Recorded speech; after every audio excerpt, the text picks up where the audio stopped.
Hello, everybody. You're about to meet Malia Lazu. I read about her book and background and knew I wanted to invite her to this podcast. Her focus is on diversity, equity, and inclusion, and she has a background in community organization, as I do. I was intrigued by her path from community organizing to corporate America with a focus on DEI and wanted to know how she did it and what she learned. Here is Malia. So, hello, Malia. Hello, thanks so much for having me. I'm so totally excited. I can hardly wait for us to start. Okay, everybody, Malia Lazu has a phenomenal background that I will ask you to ask her to tell you about. The highlights I want to make is that she's worked for the Berkshire Bank. She's done community organizing.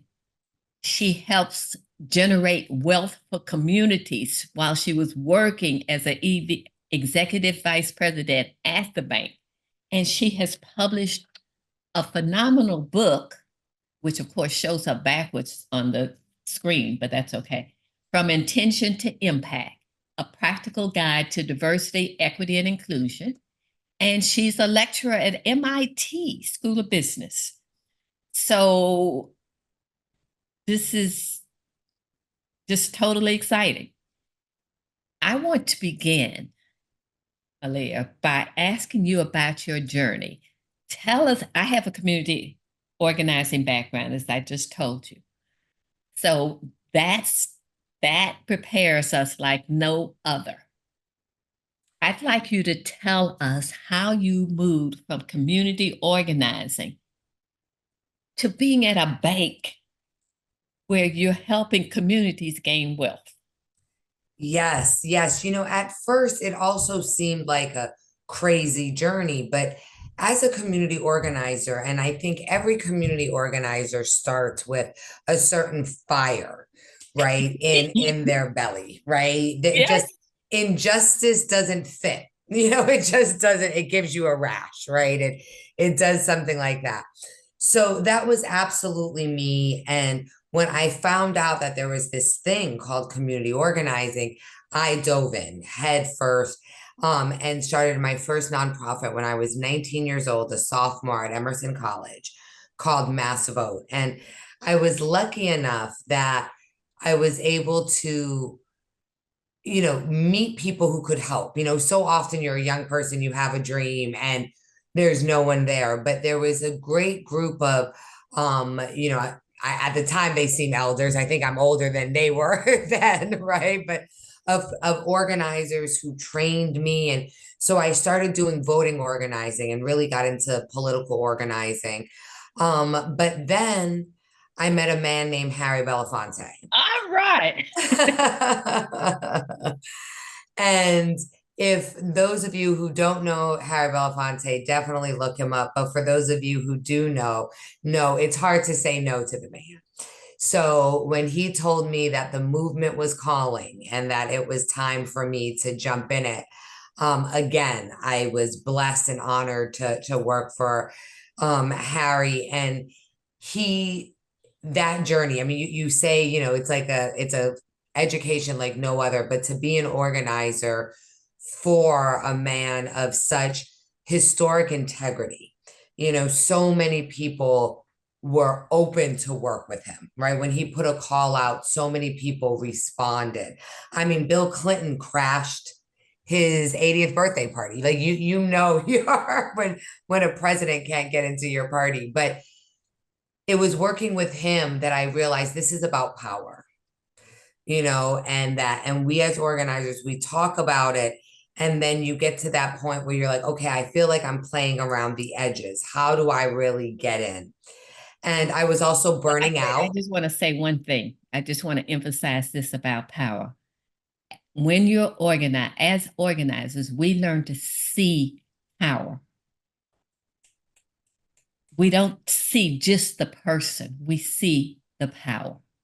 So keep That's going. exactly right. That's exactly right. And So I decided that I wanted to try to get into the economy in some way, like not necessarily labor organizing and that's when I stopped, traditional organizing and I started working with MIT and with companies that said they wanted to make a difference.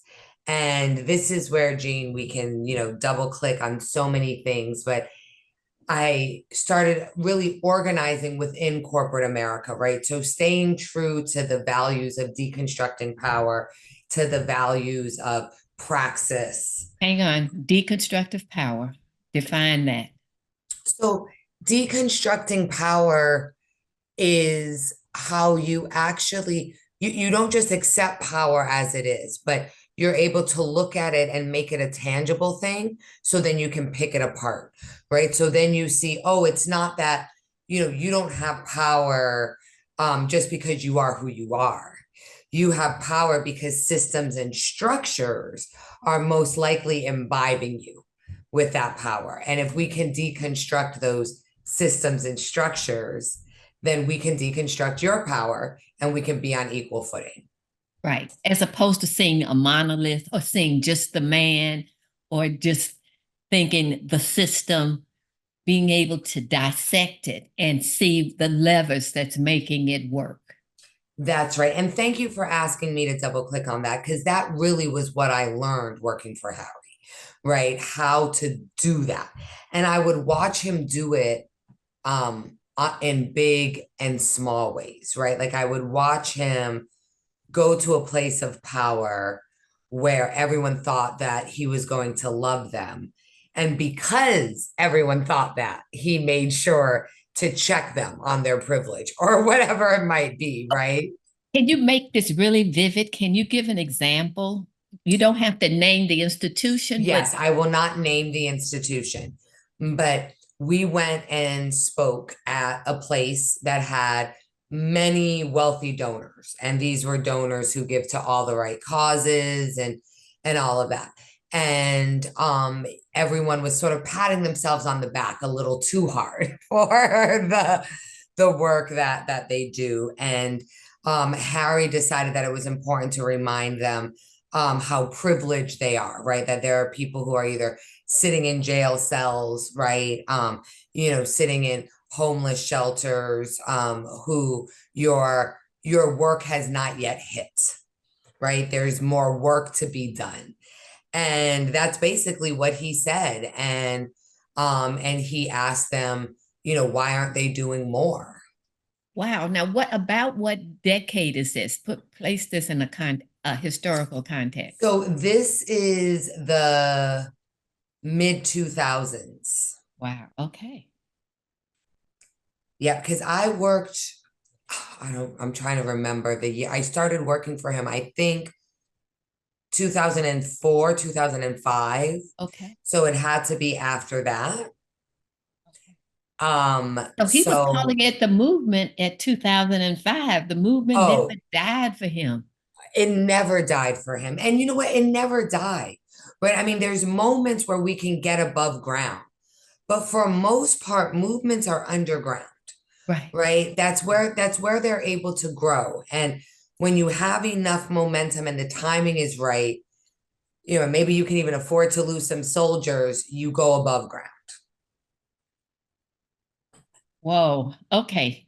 So I interrupt you. You can see I'm totally excited. Okay. Well, and I can already tell that we could talk for hours. I'm coming We down to really, Houston to visit we you seriously could. and grab some lunch because I know I want to hear your stories, but I know you're not going to let me turn this into an interview about you. So No, we're ma'am. going to have to do that. But I wanted to get into the halls of power to deconstruct power. And I saw that as building wealth, right? Like, where does wealth actually sit? And I saw it sits in two places: banks and real estate, right? Pretty basic.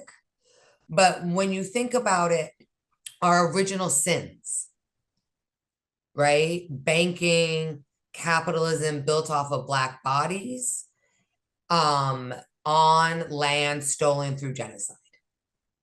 right? So the first power play to create this country are these two industries. And so that's where I started doing my work. And Well, I wait, was hang on, lucky. Malia. How did you have this insight? Not everybody walks around and says, "Oh, I think I'll go deconstruct power in a bank." I mean, how did that happen? So I think I'm blessed to have a community that sits around and still waxes philosophic. So, and is in the work, right? I mean, we hold each other accountable. And I had run an accelerator program and saw that, the biggest barrier are credit-worthy people not being able to access money. I mean, not even looking for a grant, like, just wanting to be able to get equity on their house, right? So that they could start a business.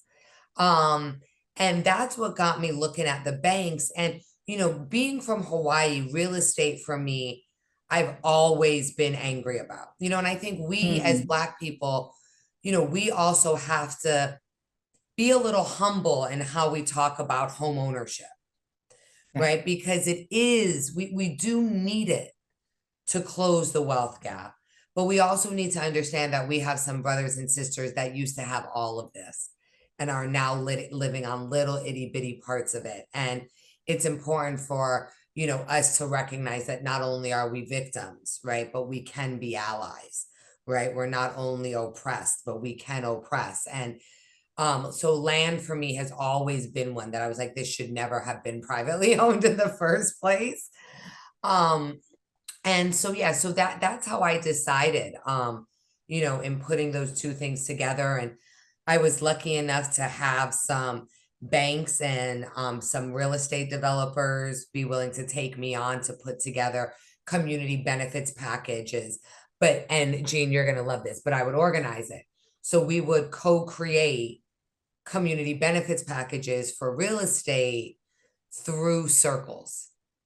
And at first, the real estate developers were so nervous because they were like, they're going to want everything and they're going to rob us blind. Right. And it was like, well, first of all, they can't rob you blind. Right. Like, remember, you have all the power.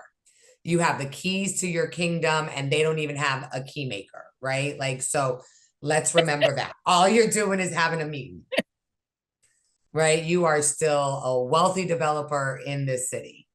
And then, but once you sit down, now your architects are excited, right? Because your architects are getting ideas from the people, right? And we had this one example of, it was this space that, was going to be in a lab that was being built, right? And it was going to be a theater.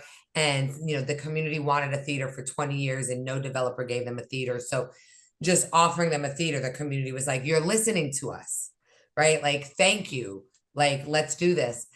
But then they talked to young people, and the young people were like, can there just be a place with a lot of plugs so we could like plug in our phones after school and be able to like get soda and hang out? And it was like, yes, of course there can be a place, right? And so the architect started getting really excited about how to attract young people and how to make this soda fountain type vibe for young folks, young kids who are, I shouldn't say young kids, for youth coming out of school. And that again, that, as you know, right, that sounds like organizing, right, Jean? Like, that sounds like That is organizing. definitely organized. But it comes out as a community benefits package, right? That's paid for by the developer, but the community is given more agency. Because at the end of the day, yes, the developer can do whatever they want, right? We know that. But developers that are interested in not being that person and not being that company, there are ways, you build guardrails, right? You get honest about how this deal needs to pencil, because it does need to pencil, By right? pencil, you mean it has to be profitable. It has to be profitable. It has That's to right. It make has to sense. be profitable, right? But they want that too, right? They don't want closed buildings in their neighborhood. And so it allows for the community to feel more agency, and for the developers to see that this isn't as scary as they think Okay. it is. Okay. So let me put this together. You're in some state in the country, working in a community, somehow recruited these bankers and these developers and these architects to, to develop a piece of land that the community could benefit from and got them somehow willing to listen to community voices in that process. And that's just one example. So banks and real estate developers would hire me as a consultant, and I would come up with these strategies to include communities. So you were community participation. Absolutely. That's a great way of putting it. I was doing community participation and agency, Yes, that an agency. agency of, I felt like I was the community cheerleader. I'd be like, I don't know, let's go ask the community. I don't know, let's go ask the community. And the developers and the banks, I mean, this is how I became a bank president. It wasn't that I had worked in a bank, but I was an EVP and an Eastern Massachusetts president because of the work I was doing as a consultant. And the CEO wanted me to be in the bank in a way where I could really affect change. And so that's how I then got into the bank. But with my consultancy, yeah, I would work with different developers to put together community benefits that had true, authentic, community participation. That if you came along, Jean, or, like if an organizer came around, they could, not an advocate, but if an organizer came around, they could kick the tires and be like, yeah, she's doing good work here. Cause that's always very important to me. I'm accountable to my community. So let's just stay with that concept for a minute. I come out of social work, I come out of organizing, all of that, where the for profit sector is viewed as automatically corrupt and greedy and all of that. I have worked with enough when I went inside, and that's where, when I was my community organizing days, I was outside. When I started working inside, I saw people, not demons. I saw people who were struggling to make a difference and staying accountable to their values. So, for the sake of my nonprofit friends who don't understand how you can be in a for profit business and stay true to your values, can you talk about that? Oh, I can. And now let's have a real talk about the nonprofit industrial complex. Part Okay. of the reason why I left direct organizing like that was because the nonprofit industry isn't as pure as its sanctimony would let you think. And this idea that there is not, those with the relationships and the access to money get to run organizations, right? That there it's, how often do you see women of color, Black women running organization, right? It mirrors a lot of what we're trying to organize against. Right. And working with Harry, I just saw that really clearly. So I thought I was in a pure place, and I thought I could be sanctimonious, and I thought I could point my finger at those corporations and be like, you're the bad ones, and thank God for us. And then I started looking to the left and right and started thinking, well, I don't know if you're really for us. You kind of like gatekeeping. You kind of like being the one that's invited up in the room to negotiate, which is antithetical to organizing. So if we're not going to do that, then I'd rather organize with a little more honesty. And in corporations, that's transactional. I mean, I told the CEO of Berkshire Bank when he was hiring me, I said to him, you realize I'm unconvinced by American capitalism. Whoa, And did he? and he started laughing and he said, great, because we have enough capitalists here. That's not what I need. Oh, And wow.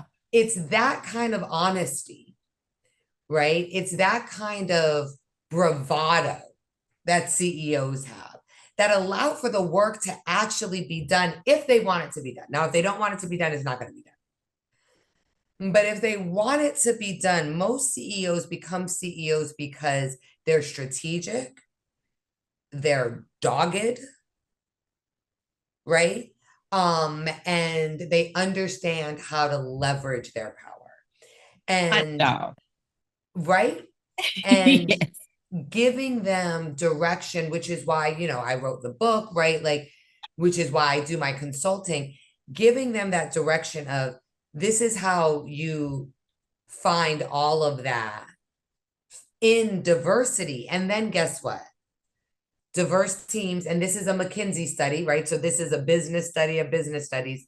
Diverse teams are 36% more profitable. Yes. They're over 70% more likely to enter new markets successfully. I didn't know that. Yes, diverse teams. And I tell CEOs all this all the time, especially now because there's so much politics. And I was in politics. I started, as I told you, as a voting organizer. This isn't the place for politics. This is business, right? Politics is a civic space endeavor. And we expect morals there. Not that, not that we're seeing a lot of that right now, but right there's rules to civic space that we have social agreements for. We also have social agreements for companies.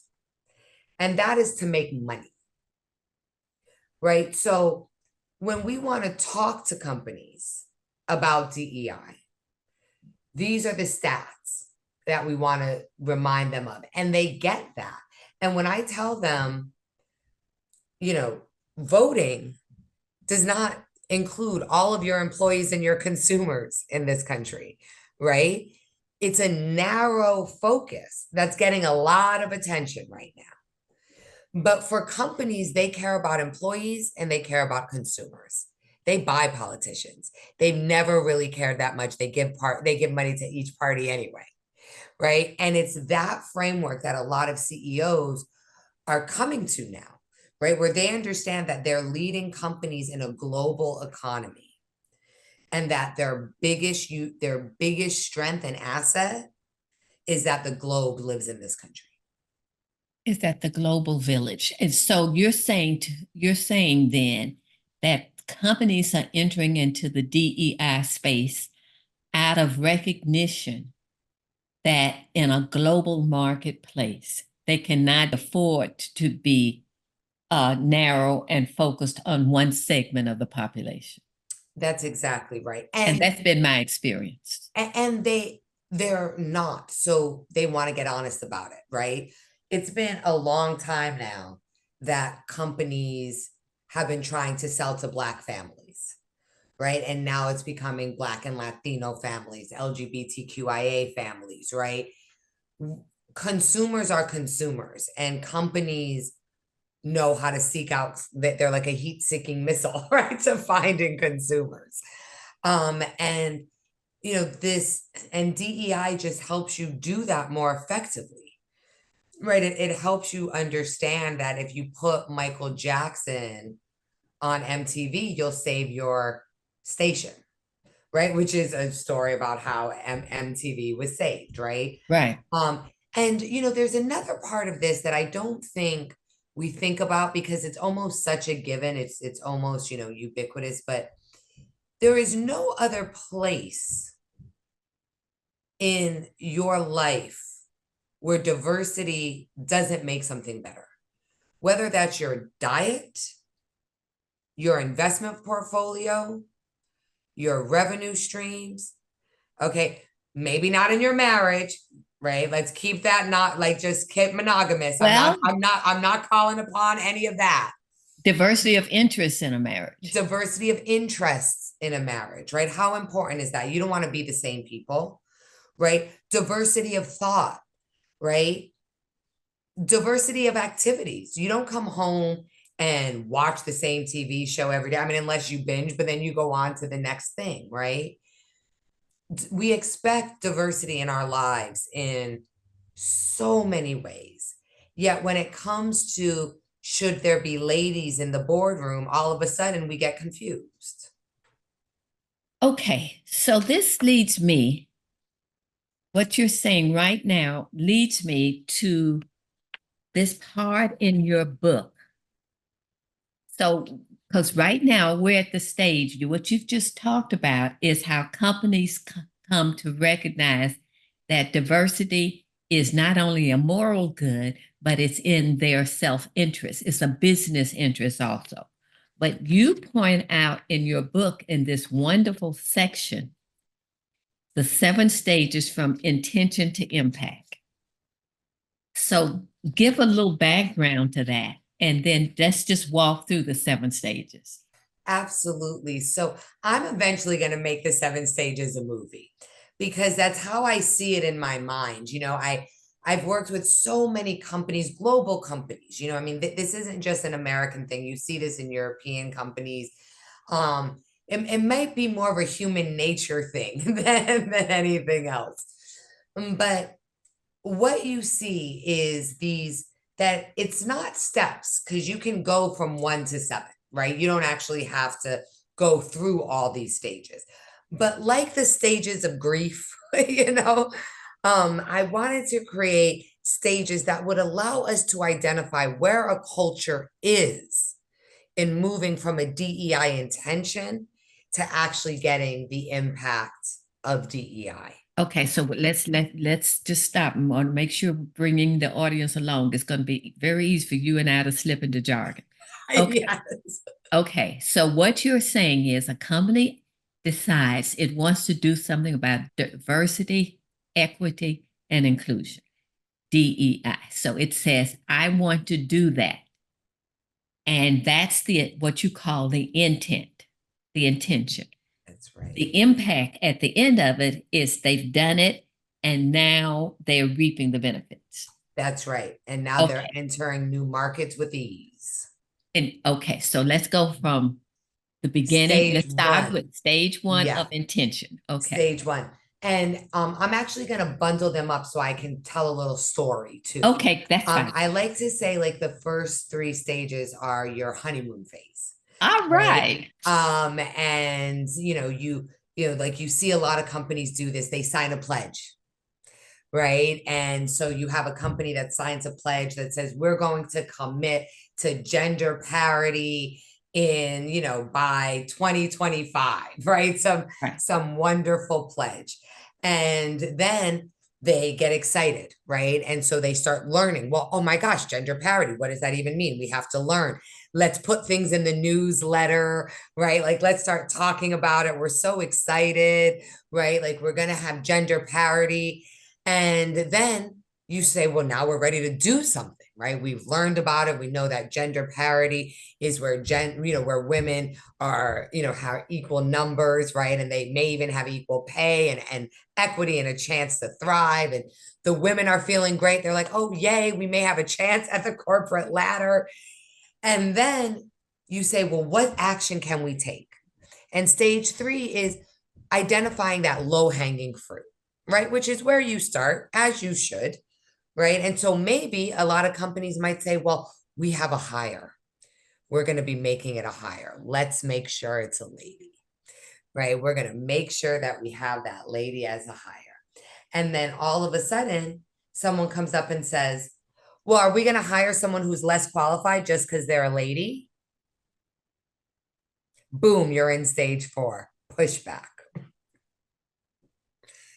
You're out of the honeymoon phase and you're at the socks on the floor for the 3rd day in a row. You're in the pushback. And what normally happens in this phase is capitulation, right? Because normally, even though the company has learned somewhat about gender parity, they actually haven't learned how sexism sits in their culture. Right. Right. And so stage 4 is how that starts coming up. So rather than, and I have said to companies, if anyone ever asks you that, are you going to hire someone less qualified because they're a woman? The correct answer to that is no. And most women are overqualified for the positions they hold. So we actually think that we're going to be able to poach some great talent from our competitors, right? That is understanding why you don't have gender parity, right? Well, wait a minute, back up. So stage 4, denying that there is pushback. So Correct. So connect that. yes, so what a lot of times what that denying, so I just gave you an example of what you should do. Okay. But what the denying looks like is you say, well, no, I don't know. I don't think so. I don't know what we're doing, right? You start seeing this pushback as legitimate, right? Someone might say something like, well, I don't know if we can get that through compliance, right? And you're in this sort of state of denial, right? Rather than seeing, oh, I'm now in stage 4, I'm getting pushback. Oh, they're just playing devil's advocate. You know, they're just wanting to make this program stronger. So then you answer their questions, right? And you say, well, actually, no, we're going to poach talent, right? Actually, no, we can get it through compliance because another company has already done this. So we're going to reach out and see if we can get their legal memo, right? And find out So, how they did it. so they deny that there's pushback. That's the capitulation you're talking about. That's the stage 4 where you're not realizing that it's pushback, Yes, you right? You're think it's seeing it legitimate as a legitimate concerns. conversation. Yes. And then stage 5, they come back with more pushback, right? So as you're legitimizing it, then it's like, well, you know, I know that this other company did it, but I'm still not sure. Oh, right. And to get to stage 6 is where you have to admit that this is not legitimate pushback, that they are weaponizing terms like compliance to stop progress.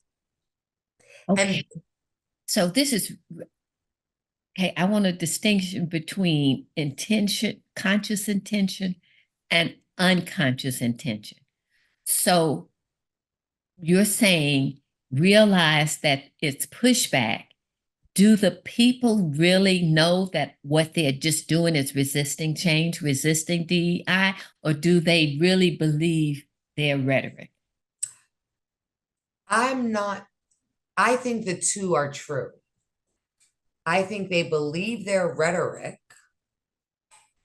and their narrative is based in white heteronormativity.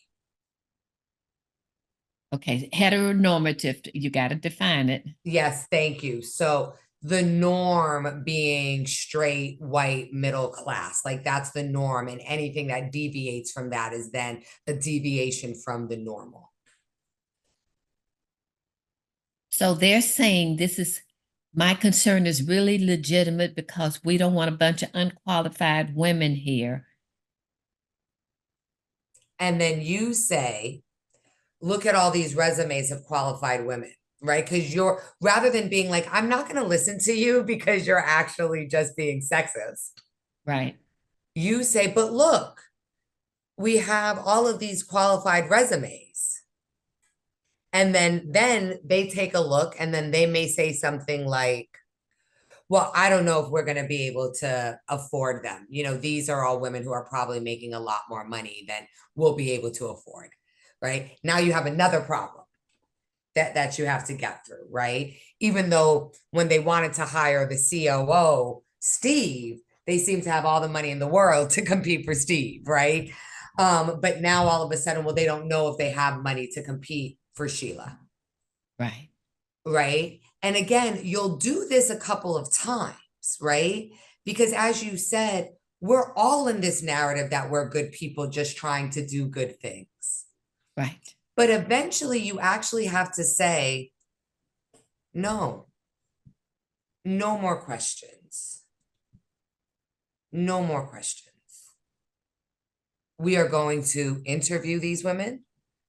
We are going to compete for them and we are going to hire them. And they will be qualified. And they will. We wouldn't hire them if they won't. How would they get through the process? And because the narrative of DEI is about the unqualified, right? Is about, it seems like something that you should prove against. But I am now coming to realize that I don't know if we should waste our time, but that's a whole nother thing, Gene. But I think it's much easier to jump from 4 to 7. You know what I mean? Like, let them ask their first round of questions and then do it anyway. So, what does it take for a CEO to be able to lead that, or someone 2 tiers down, for an example, who has a reluctant CEO for this 2 tiers down person? Yes. Well, let's do the CEO first, and then let's talk about a reluctant CEO. In the book, I talk about State Street, right? Third largest bank in the world, deemed too big to fail, $44 trillion, right? So this by no way is a charity company, right? Like this is a capitalist company, right? But Ron, the CEO, this is a global company. So let's take State Street as an example of a willing CEO and how that looks. Okay. So Ron Hanley is the CEO of State Street, $44 trillion bank, right? Very large global bank, and he's dedicated to DEI. After George Floyd's lynching, his DEI director, who has a direct line to him, right? So this DEI director feels comfortable walking into the office of the CEO, Okay. which also means a lot, right? It says something about the culture. And they talk about what to do. And they come up with this strategy called the 10 actions to eliminate racism at State Street. And the 10 actions are focused on Black and brown people. And a whole bunch of people in State Street were like, you can't do that. This is a global company. You have to talk about everybody. You can't just talk about Black people. You can't just talk about Latinos. You have to talk about everybody. What are you doing? You're going to get a, turnover on your hands. And what he said was that it was important for him to take care of his employees who were being terrorized today. And that they had to know that when they walked into their office, that this was a safe place for them. So he had to talk directly to them, right? If he started talking to everybody, he would be talking to nobody. Wow, And that's an enlightened person. and because he was the CEO, when he said that, the 10 actions became a thing, right? And you can now go to State Street's website and you can see the 10 actions. And I talk about it in my book. So that's an example of how easy it is when a CEO truly believes in this. And has knowledge, has a knowledge base. And is open to have a knowledge base. And this is shout out to who he surrounded himself with. I don't know Ron, you know what I mean? Like, I mean, I've never hung out with the guy, right? Like, but I've worked very closely with his chief of staff, Yvonne Garcia, with Paul Francisco, who is the head of DEI, with Sharia Wade. I'm giving all these folks shout outs because these are the folks who make sure that Ron understands what's at stake here. And I think, that they're comfortable. Ron has set a culture for them to be honest with him. But they also are honest with him. And I think that's, I give them a lot of credit for that, because sometimes it's much easier to just do what the boss says or not try to help the boss lead in a better way. Right. So now let's talk about your in DEI, 2 clicks down from the head of HR, right? And you have a reluctant HR head, you have a reluctant CEO, right? That there's somewhere in the hierarchy. I think first, and I talk about this in my book, it's important to remember that culture eats strategy for breakfast. Yes. And so, when you have the higher ups, you can introduce a strategy through the culture, right? You can sort of do that. But if you don't have that, you kind of have to go to the people, right? This is where you put on your organizing sneakers, right? And you hit the streets. And you start talking to the people below you. You start decentralizing this effort. You start encouraging book clubs. You start encouraging folks to do whatever they want to do to increase equity. Because then you're going to get to a tipping point with your employees, and they'll help carry the top to you. Whoa. Okay. This is straight CO 101. What you're saying is if you can't work it up, then create the momentum below. Isn't that what we've seen work for about 400 years? For 1,000 years. Generate the energy, have the book clubs, have the discussions, have little educational things so people can learn. And the more they learn, the more familiar they get. And the more familiar they get, the less threatening it is. So that's the essence of what you're saying. That's exactly right. It's community organizing 101. So the people, I can't tell you how often I hear people say, nothing will happen unless Joe at the top says it's okay.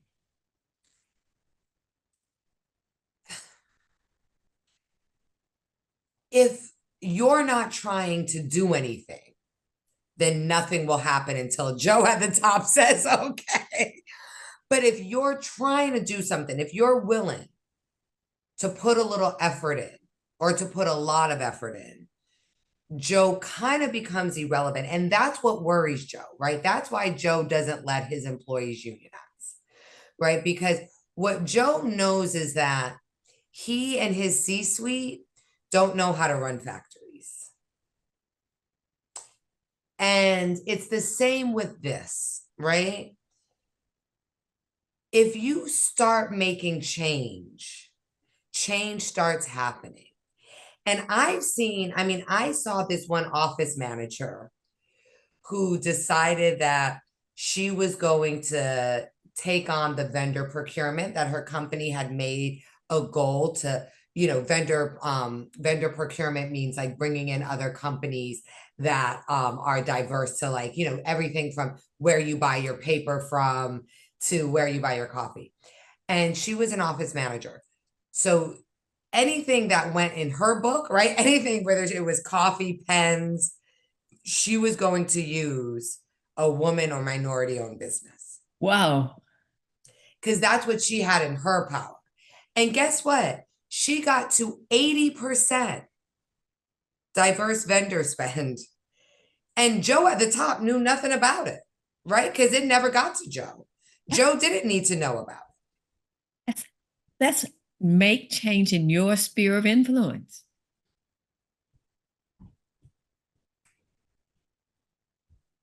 That must have been exciting to even watch. Well, you know what was a really exciting part?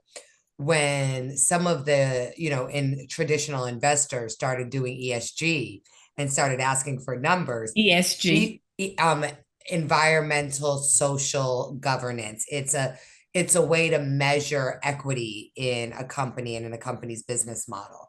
And she became a rock star because she had some of the most diverse vendor spends in the company. So she helped the number go up. Oh my goodness. And then that means she set the bar for others. That's exactly right. That's exactly right. And, and I understand how easy it is to be, what's the word?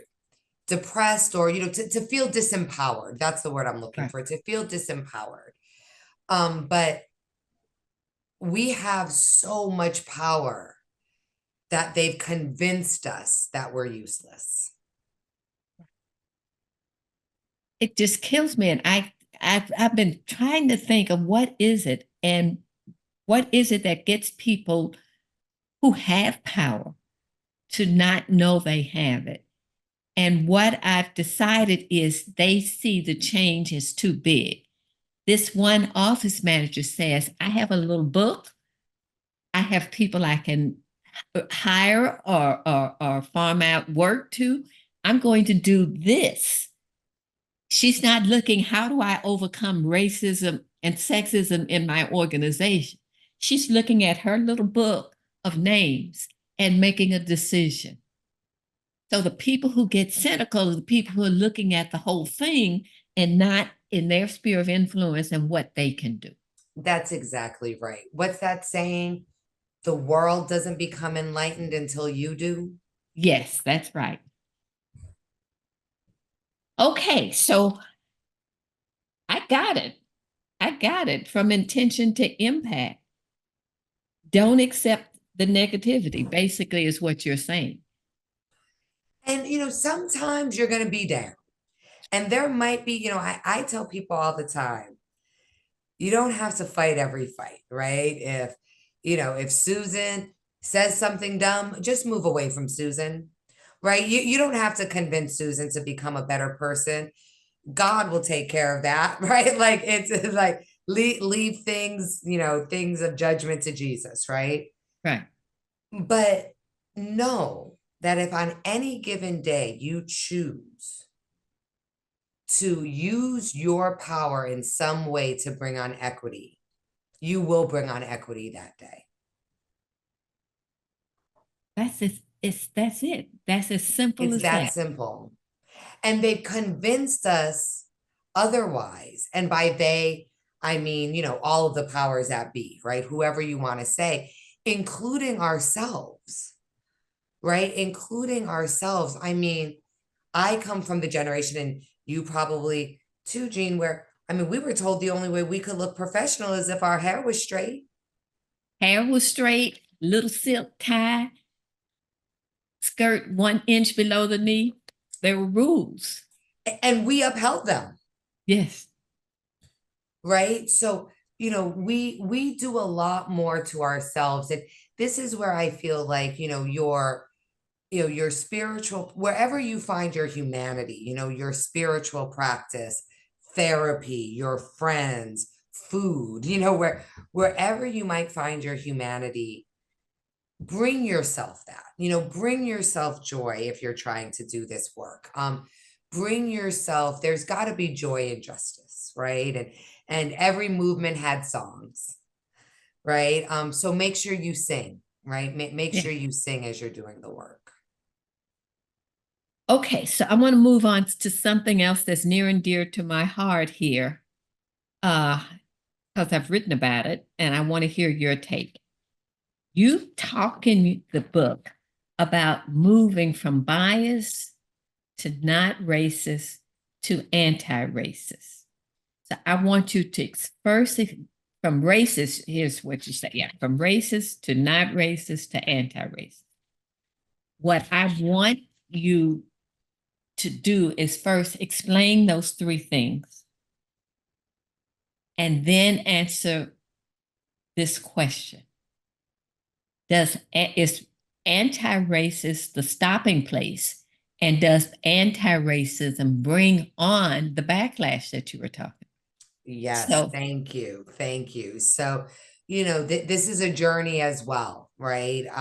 And most people will start by saying, well, I'm not racist. And, I talk about in the book when I was in Alabama meeting with this gentleman who had a Confederate flag on his house. And when I asked him what he thought that Confederate flag might represent for me, he understood what I was asking. And he said, oh, don't worry, my family didn't own slaves. And it was this comment that seemed for him, seemed to explain his not racism. And for me, seemed to highlight his racism, right? it's Because the completely, very idea of your family, and the words he used was too poor to own slaves, does not make you an abolitionist. Right? And those lines are stark. It's not even gray. There's not even a gray space there, right? And that's how we sound when you say, I'm not a racist, right? It makes you understand that you don't understand how racism works. And so to not be racist is to not be American, right? Like it's embedded in us, which is why you and I can talk about the internal racism, right, that we see within the community, right? Because it exists. The internal sexism, right, that exists within women. So the idea of being an anti-racist, and this was an idea that first came up, with Angela Davis and others, but I think Ibram Kendi really, summed it up and Yeah. has the seminal work going for right now. And he talks about being an anti-racist is not caring about the words or the boxes to check, but caring about the outcomes. So if the outcome is 80% of a group are straight, white, college educated, generationally wealthy men, then that is not an anti-racist policy, right? That the policy doesn't matter as much as the outcome matters. And that's really where we need to head, right? So to not be racist is great, but to actively work to undo racism is the outcome. Okay, so umpteen years ago, and I can't remember when, I heard George Will, the conservative commentator, say that liberals focus on outcome and want to social engineer outcomes as opposed to providing an opportunity where people can blossom as their talents allow. And those who are talented obviously will blossom more than those who are not. So he was focusing on the process, not the outcome. Well, he was also focusing on a fantasy country that doesn't exist. I mean, to think that opportunity is not somehow socially constructed is to not read Hobbes, Locke, Rousseau, Adam Smith. I That's mean, the they best. are Wait full. a minute, I'm so tickled. I'm not going to be able to hear you. That is the best answer. So you got to go back and just say he was also not focused on. I mean, he was being insincere, right? I mean, to say that we're social engineering, but slavery isn't, you're not being genuine in your argument. And I tell you what, you can't bring that argument to any peer review and expect it to get published. It's not a genuine argument. Okay, explain why it's not a genuine argument. Break it down. Because he's removing this idea that social engineering happens on the side that he's saying is oh so good. So when he says you provide people with opportunities, that comes from social engineering. You have to do something. We're not living where we're all getting together and who can go fight the woolly mammoth today. And even that's a social engineering, right? That's a agreement that we have agreed to. So laissez-faire capitalism, which I have yet to see, right? I mean, I don't see it in America. America capitalism is almost as nationalistic as it is in China, but that's a whole nother story, right? A majority of welfare goes to corporations, but that's a whole nother story. But that is the social engineering that he is saying does not exist on his side. And so if he's not willing to recognize his own social engineering, then I'm sure he can't recognize it on mine. So I wouldn't waste my time with Mr. Will, but I'm glad this gets him fired up and gets him up in the morning. God bless him. Okay, so let's go back to anti-racism. Yes, which is a similar point, and I think ties actually to the George Will comment as well.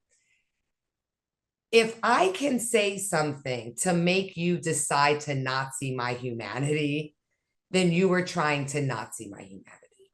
So to say, well, I would help you be human, but you keep on calling me a racist, buddy, and that's not how you get me to not hang you. That you're not actually trying to be an anti-racist, right? You're putting it on me by saying the words we're using is provoking a negative outcome to us. And that's just not how power works. Because if I was that powerful, I'd ask you to do something else. So Okay. I think the term anti-racism is the current thing that's being used as pushback. But really, what people want to do is maintain their power over other people. Okay, so help me with this because I'm in a real quandary about that. Let me make sure that I'm understanding your point first before I ask the question. You're saying if it's you're saying it's the same thing, it's disingenuous. You're saying if you use terms like white privilege and anti-racism and all that on me, then I won't support you. Then you weren't trying to support me in the first place. Then you aren't Because trying. we need to, those words are the words that give me humanity. Just like the term informed consent gives me protection on my body and who's allowed to enter it, right? Right. You can't tell me, well, I would protect you as a woman, but you keep on telling me that you have to have informed consent. So now I'm just going to keep on not, right? It's we it makes sense in other places, right? We don't, when we're talking about rape, we don't ask rapists to come on and explain their point of view. So why do we allow that for racists? Okay, so let me tell you my conflict, and it's a genuine conflict. On the one hand, I do agree with what you're saying. If my reality is that white privilege exists all around me and I'm not allowed to say it, then am I being suppressed? And are you really caring about me in the first place? That's the essence of what you're saying over here, right? Over here, so this is the argument on this shoulder that I'm saying. On this shoulder, I'm saying the oppressors cannot liberate themselves. Franz Fanon, they do not have the capacity. It's up to the oppressed to liberate the oppressors because the oppressors can't do it. They are where they are. And if it's my responsibility, then, and if I recognize they don't have the capacity because where would they have gotten it from? Then should I not use language that will work? Not at the expense of more precise language. I mean, I think and I agree with everything you're saying, right? But I think that it's important to work with the people who want to work with us and where we are, right? Because that's where it starts. And then we'll get to the people who don't want to be convinced, right? I joke around and say Jesus only had 12 disciples. We don't need everybody. There's a group, Jean, that wants to talk about this and wants to use those terms, right? And they do, right? There's folks right now fighting like hell for the Feelers Fund, right? And those are white people, right? Those are people with money, right? Mark Cuban has been very outspoken in his support of DEI, He's been right? wonderful. Yes. It's been wonderful to see, absolutely wonderful to see. Let's organize those people and then go after the harder, so I think to your answer of, do we change our language? I don't know if we have to just yet. Okay, so let me just, I'm thinking now of two people. One teaches course on oppression and racism, and the other that's in her fiber because she spent years living abroad in a country where there was rampant poverty, and she saw and experienced herself as a white person in contrast to these others. So it's in her bones. Both find the term white privilege offensive. They're not letting them stop. It stopped them that they find the term offensive. But what they're expressing to me is psychologically it slows them down. They're Well, not I was going going to to. say, it sounds like something that they should talk to their therapist about, not the movement, right? Because you need to work through your own deconstruction of your own privilege. And that's why it might trigger so bad, because you've done so much stuff that, again, I don't know, I'm not inside the heads of these two examples, but that doesn't sound like a black tax, right? That doesn't sound like something that we should take on. But it does sound like something that an ally would want to work through, right? It does sound like something that an ally would want to understand. You're saying what Robin DiAngelo would say. So I'm uh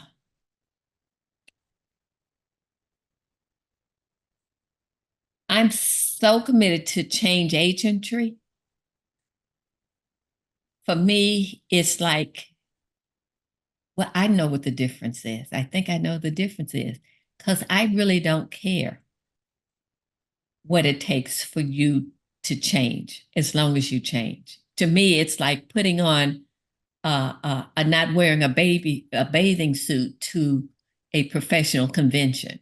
It's clothes you put on. The words are the clothes you put on. But you're saying, and I think this is what you're saying, if I have to sacrifice my words, the truth that expresses my feelings, then that's too big a sacrifice.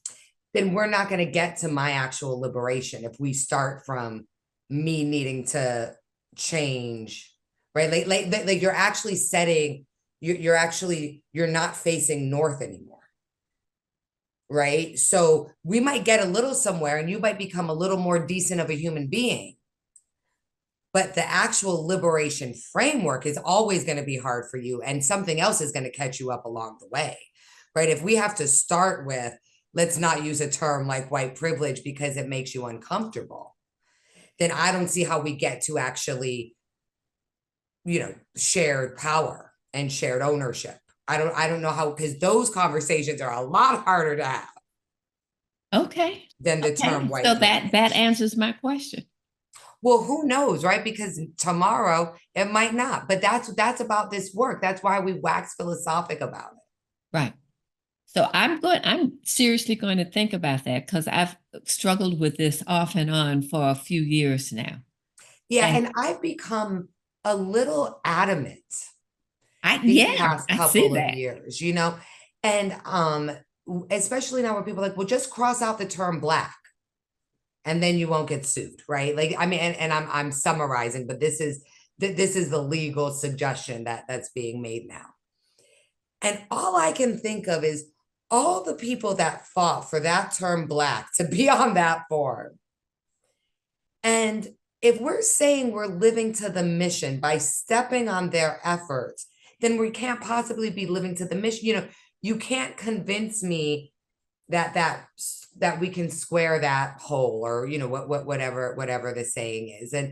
But I do think where we meet people, how we meet people where they're at is important. I just think that we capitulated a lot. Yeah. So when is the analogy is in a domestic relationship. At one point, does she tell her husband, and I'll make it a heterosexual relationship. At what point does she tell her husband, I am not doing that. This is a sexist relationship and I don't want it. At one point does she go along, and at one point does she say, I draw the line. And what you're saying is you draw the line. You're at the place now. I can just see it on your face. You're just tired of the bullshit. You're just tired of I'm hearing. tired of the white fragility. Like, we are literally going back to Jim Crow. I mean, and you see it way faster than I do. I mean, I'm in Massachusetts, Yeah. right? Yeah. So you see it much faster than I do. We don't have the time to play semantics. If your feelings are hurt, handle that. Absolutely handle that. That is so important. It's just we don't got time in the movement right now to handle it here. What in defense of the people I'm thinking about, they would not say their feelings, the stopping point is their feelings that are hurt. They would say the stopping point is the white people they want to recruit. Well, then become a better convincer, because the community uses this language, right? Again, We can't blame like it's our job It's to so bring funny. people together, and it's great if we can do it without dehumanizing. So if the community says what we recognize that oppresses us day to day in culture is called white privilege, then as an ally, you accept that. And I get why your white friends don't get it and don't like it and call you a tree hugger or hippy dippy or whatever they call you. At MIT, I get called the woo woo professor. I do, right? That's fine because I am the woo woo professor. I'm not the economics guy. I'm also, a lot more fun than those professors. But it's just not right it's not right to burden the oppressed. It is our job to help educate the oppressors, but to not be re-burdened by what they don't understand, that they choose to not. The fact that white folks don't like the term white privilege makes perfect sense to me because white people have not had to face their privilege for a long time, but that doesn't mean that we can then call it strawberry shortcake or Malia, soft cheese or something that white folks like. Malia, this has been a most delightful, educational, informative, stimulating conversation. I'd like you to say, pick 1, 2, or 3 points, I don't care, that you want the listeners to take away from what you've had to say today. Thank you. Thank you. So first, pushback doesn't have to be legitimized. Pushback doesn't mean that you're taking something seriously. It might mean that you're actually capitulating to privilege. Secondly, we have to center our humanity. And Who so the is last thing our? I'm Who are going to we? the Black people, right? We have to center our humanity in our work wherever we're doing it. Okay, so Malia, I'm agreeing with you on the one hand that it's up to people to take care of their own journey and for potential white allies to take care of their own journey. But on the other hand, I'm steeped in change agentry and what I learned about community organizing. And if you have a welfare mother with 7 children, if she can come to a meeting, that's good enough. If she can, after coming to a meeting, she starts to speak, that's good enough. If after speaking, she becomes a leader, now we're getting somewhere. But we keep in mind the stage that she's in. That's right. And you 100% agree. said, you responded. And I 100% agree with that, with the single mother. Because I think, again, organizing 101, power matters, Right. right? And someone with privilege who's uncomfortable being called that is coming with a very different set of tools, responsibilities, and roles than the single mother, right? Let's not draw a false equivalency because there is none, right? And so what we were talking about was it. Now, if you're coaching someone and you want to start them in the shallow end because you know you have a 6-month contract and hopefully they'll stay with you, right, and not leave, then you can get them there. You can get them to eventually, maybe say the word white privilege. And that I 100% agree with that, right? So we are in agreement with that. I think where we were getting to when we were like, we have to put record back on is this idea of where are the lines when you're doing this work, especially as Black women doing this work with white folks, where you feel that you're losing your own humanity, right? Yeah. Where all of a sudden you're censoring words, you're removing your power. And for me, a term like white privilege or allyship is so pivotal that I think that my line is probably closer there than others. Yes. and for you, what I hear you saying is for you to not use those terms means that denying your reality. It's taking away some of the essence of who you are, what you've experienced, and how you see the world. And reinforcing white comfort over mine. And reinforcing white comfort over yours. So I can absolutely positively see that. And I'm thinking of an example where there was a debate going on in a small group, a group focused on racism. And the Black woman, one of the three Black women in the group, got so angry she stood up and pointed her finger at this other person. And everybody thought the Black woman was horrible and being oppressive. And the facilitator pointed out, hey, wait a minute. Who's being, if what was being said is enough to make her jump up and start pointing her fingers, who is being oppressed here? Yes. And so that's wonderful facilitator move. Yes. And so that's what you're saying, that if these words are important to me and I'm being offended and this is my reality, then for you to say, what about me and my hurt feelings? Then that's denying your reality. Right. And denying their power. Right. Right. If it's about my repair, then it's not time for your hurt feelings. Right. But I think we're both right, Jane. Yes, we are. And I guess I'm drawing the line for me.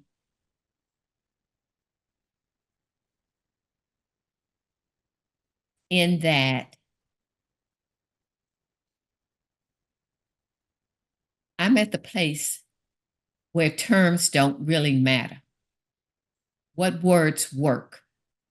If I want you to change, I want you to see the light. Tell me the words that make it easier for you to get there. Right. It doesn't matter for me. That's right. And so people have to, the bottom line, and where we both agree, is draw your line of where your personhood is being violated. And then stand for that. That's right. And try to center your comfort over the person who has more power. The person who has the most power should be the most uncomfortable. That was one of my organizing rules, because they get to go back and get a massage and go to the country club and get some Chardonnay. That's equity to me. I'm going to end on that. I mean, I'm really stimulated. Okay, so I thank you. To those listening, look at the notes below this, and you can find out more information about Malia, about her work. You'll see a link to her book and to her website. And it's been a sheer joy. Thank you so much. It's been a pleasure on this end. What an amazing person she is. I can't imagine being as young as she was and deciding to take on wealth inequality as a passion and a career choice. And she was able to pull it off. Here are my takeaways. First, Molly and I talked a lot about community organizing and how it influenced our approach to change. As we discussed, our backgrounds in community organizing made it easier for us to bring together people from all kinds of backgrounds, and also helped us to be able to put up with the accusations and sensitivities we would encounter. Second, I loved her 7-stage model for how change occurs at the organizational level.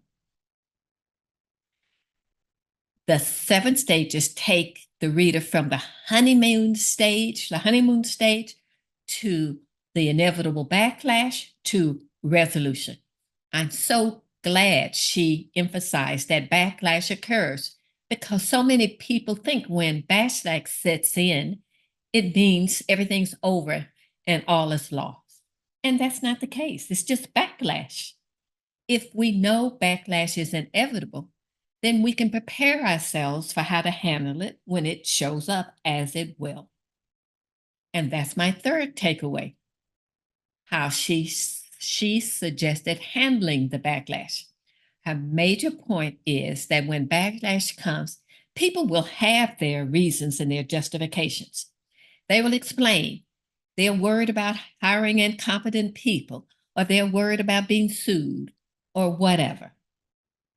What Malia is suggesting is that when the honeymoon is over and backlash sets in, people will want to go back to the status quo because it's more comfortable. She's saying, don't give those reasons legitimacy. Instead, counter them with factual information and then just move forward. As people say, perhaps unqualified women will be hired. And that's the danger of DEI.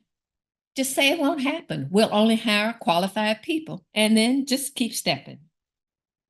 Move on. The last takeaway still has me mulling about this whole conversation. The question is about the use of terms like white fragility, white privilege, anti-racism that are in these days are now automatic triggers. I know white people who are committed to the cause get bothered by those phrases. Her point is those terms describe real phenomena. White privilege does exist.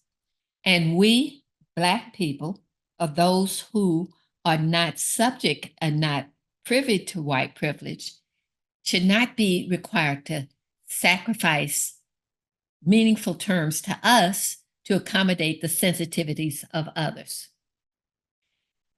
Now, on the other hand, my background in community organizing and change agentry leads me to say I prefer to work with people step by step through the change process.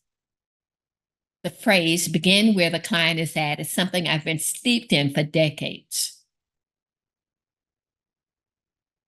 So I don't have to use the term white privilege. I can say systemic advantages that white people have. I can use whatever terms that work. I don't need to use trigger terms. We both agree that we who have less power should not be required to sell our souls to gain allies. For her, the cost of using other terms is too great a cost. For me, it's not. So it's up to each change agent to figure out where they are for what's too much to do and what's okay to do in the spirit of fostering change. So now I am so excited to tell you that we're just a little more than 2 weeks away from publication of our book, Conscious Change, How to Navigate Differences and Foster Inclusion in Everyday Relationships. If you haven't already, please do pre-order the book. You know it will help. Barnes and Nobles, Amazon, local bookstore, wherever you get your books. We've had such wonderful, heart-encouraging reviews of the book, and we firmly believe in the message of the book. The 19 authors who told their stories want you to know what they learned. So help us spread the word, and thank you for listening.